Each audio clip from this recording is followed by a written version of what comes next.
You ask Tiger to solve. This deals with linear equations with one unknown. The final result is x equals 5. Let's solve it step by step. Group all x terms on the left side of the equation. Subtract 42x from both sides. Group like terms. Simplify the arithmetic.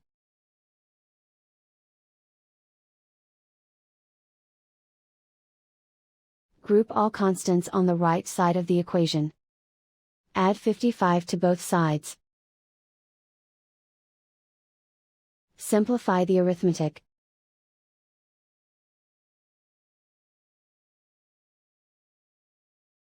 Isolate the x. Divide both sides by 11. Simplify the fraction.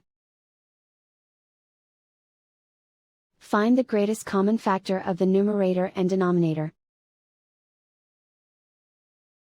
Factor out and cancel the greatest common factor.